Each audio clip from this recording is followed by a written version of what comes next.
Harry Potter fans are wishing that J.K. Rowling, author of the novels upon which the film series is based, would use the silencing charm on herself.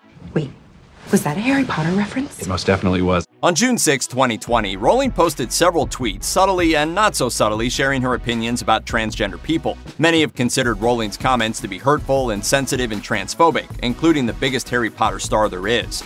Her tweets prompted a response and an apology to the transgender community from Daniel Radcliffe, who portrayed the boy who lived in all 8 Harry Potter movies. I'm Harry Potter.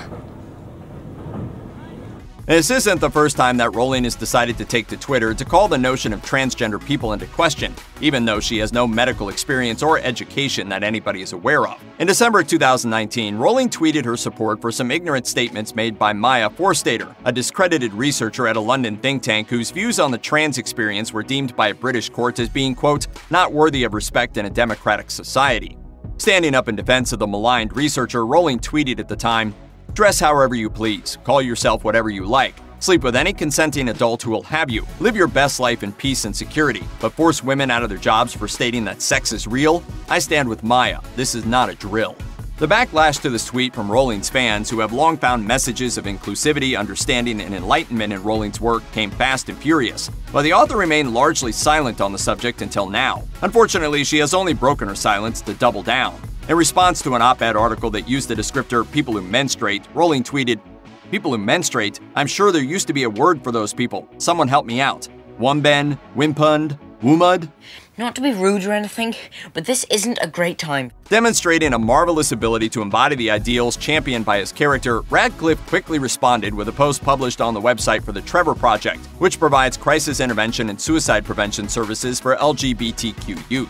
Radcliffe took a brief moment to acknowledge Rowling's pivotal role in giving him a career. He also issued a brief disclaimer that, despite how it's sure to be perceived by the press, he wasn't looking to start a fight with the author. Then he started dropping truth bombs. Radcliffe wrote in his statement, "Transgender women are women. Any statement to the contrary erases the identity and dignity of transgender people and goes against all advice given by professional healthcare associations who have far more expertise on this subject matter than either Joe or I."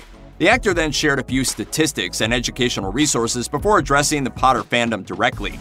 "To all the people who feel that their experience of the books has been tarnished or diminished, I am deeply sorry for the pain these comments have caused you. If you found anything in these stories that resonated with you and helped you at any time in your life, then that is between you and the book that you read, and it is sacred. And in my opinion, nobody can touch that." Among Harry Potter fans on Twitter, the response to Radcliffe's post was spontaneous and spot on. Forget J.K. Rowling, the entire fandom seemed to decide all at once. Let's just pretend that Daniel Radcliffe wrote the Harry Potter books and go back to enjoying them. Problem solved.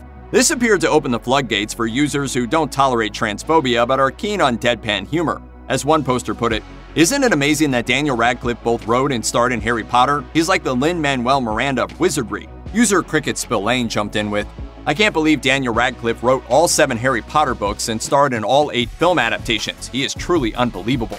Perhaps the best exchange of them all, after Twitter user Thy Kingdom Scum popped in to marvel that Daniel Radcliffe was only 8 years old when he wrote the Harry Potter books, trivia account What the F Facts countered, Sir Isaac Newton was only 23 when he discovered the law of gravity. Leave it to Twitter to find such an elegant solution to a thorny situation. Also, well done, Mr. Radcliffe. 10 points for Gryffindor. If you or someone you know are LGBTQ and are in crisis or are in need of a safe space to talk, check out the Trevor Project's website or call the Trevor Lifeline at 1-866-488-7386.